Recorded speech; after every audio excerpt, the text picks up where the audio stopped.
자수랑 오화는 분위기, 기운을 내뿜는 느낌의 도화고요. 묘목이랑 요금은 조금 더 실질적인 측면이 강조되는 도화입니다. 우리가 도화를 생각했을 때 딱 떠오르는 그런 아우라가 퍼지는 듯한 느낌이 자수와 오화의 느낌이에요. 그래서 도화 중에서도 힘이 강한 편이고 컨트롤이 어려워요.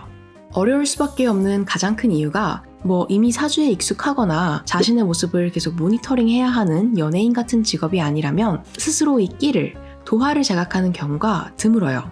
그나마 묘목이나 유금도화 분들은 조금 눈치채시는 분들도 있기는 한데 내가 좀 남들이랑 다르다 정도로만 생각하시지 구체적으로 인지하고 계신 분들은 별로 못 봤습니다. 특히 자수분들은 아예 자각이 없으신 경우가 더 많았고요. 근데 이제 주변 사람들은 알고 있죠. 도화가 강할수록 사람이 하이라이터 표시해 놓은 것처럼 눈에 띄거든요. 문제는 이 눈에 띈다는 게 항상 좋은 방향으로 풀린다는 보장도 없고 무엇보다 스스로 자각하는 경우가 드물어서 나의 어떤 행동이 나를 눈에 띄게 만드는지 어떤 부분이 끼가 있는 것처럼 느껴지는지 모르고 하기 때문에 문제가 생겼을 때 억울함을 느낄 수밖에 없고 본의 아니게 상황을 악화시키는 경우도 생겨요. 그래서 도화가 강하시다면 무엇보다 이런 부분을 제대로 인지하는 게 제일 중요합니다. 일단 내가 자각을 해야 불필요한 문제는 만들지 않으면서 내 장점을 활용할 수 있으니까요. 자수는 도화 중에서 가장 강력한 도화의 기운입니다. 수오행 자체가 도화의 힘을 담고 있어서 자수는 도화가 중첩된 것처럼 나타나거든요. 수는 수생목, 생명을 탄생시키는 힘이라서 가장 성적인 에너지를 가진 도화이기도 합니다. 이런 에너지가 타고난 분위기와 제스처로 나타나게 되는데 수도화를 강하게 가진 분들은 차분한 듯 관능적이고 고혹적인 분위기가 나타나요. 오화도 자수만큼은 아니지만 관능적인 매력을 많이 담고 있는데 이 두 도화가 힘이 강하면서도 부작용이 클 수 있다는 게 이런 맥락과 관련이 있습니다. 왜 섹시한 컨셉이 파급력도 크고 이목을 집중시키지만 자칫 어긋나면 역풍이 불 수 있잖아요. 자수와 오화도 비슷한 경향이 있어요. 유리할 때는 긍정적인 방향으로 파급력을 가지지만 반대가 될 때는 너무 쉽게 타깃이 되어버리거든요. 그래서 자수도화를 잘 쓰시는 분들을 보면 이 관능미와는 대척점에 있는 매력, 생기 넘치고 순수한 느낌, 천진난만함이나 솔직하고 털털한 모습으로 호감을 끌고 가는 경우가 많습니다.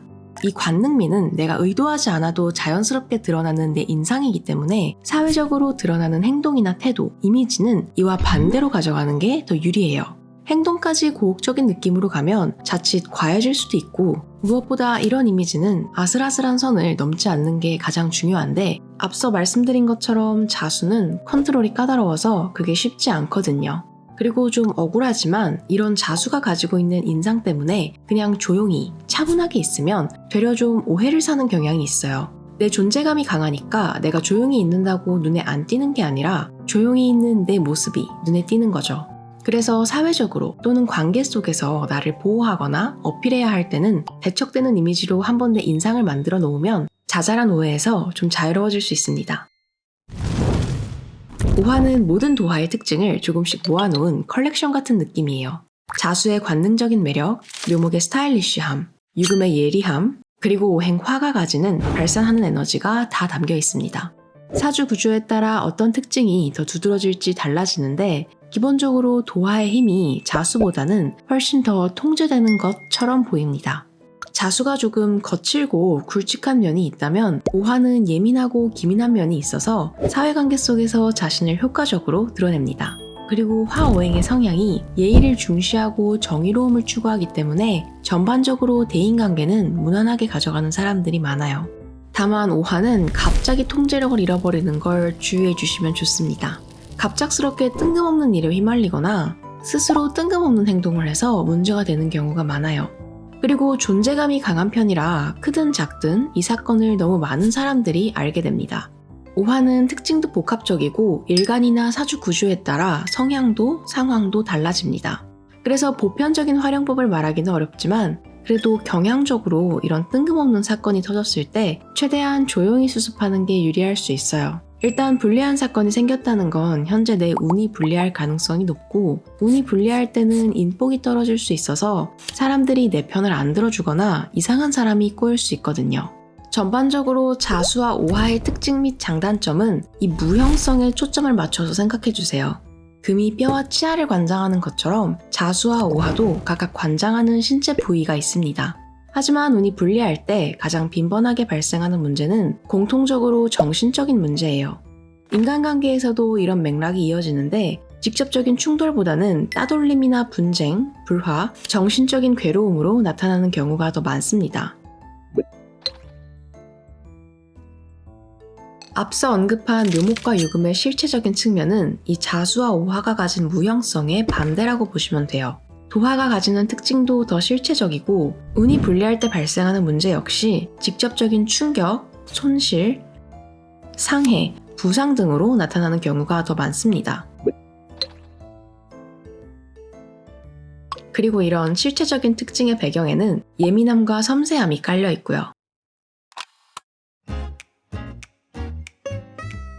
사주를 확인할 수 있는 링크는 제 채널 프로필에서 찾으셔도 되고 직접 사주 만세력을 검색하셔도 돼요. 글자가 색깔로 구분되어 있다면 아무 만세력이나 사용하셔도 상관없습니다. 생일과 태어난 시간, 태어났을 당시의 성별을 입력하면 사주팔자가 자동으로 계산되어 나올 거예요. 이름칸에 실명을 적으실 필요는 없고 태어난 시간을 정확히 모르신다면 모름에 체크하셔도 괜찮아요. 하지만 정확한 생일은 반드시 알고 계셔야 합니다. 사용하시는 사이트나 앱에 따라 사주표의 디자인은 조금씩 다를 수 있지만 정확한 만세력을 바탕으로 한다면 결과는 동일하게 나올 거예요. 이 4개의 기둥은 간지로 변환된 생일 정보로 태어난 연, 월, 일, 시를 각각 나타냅니다. 각 글자의 해석은 위치에 따라서 달라지는데 글자 고유의 의미는 변하지 않지만 맥락이 달라질 수 있어요.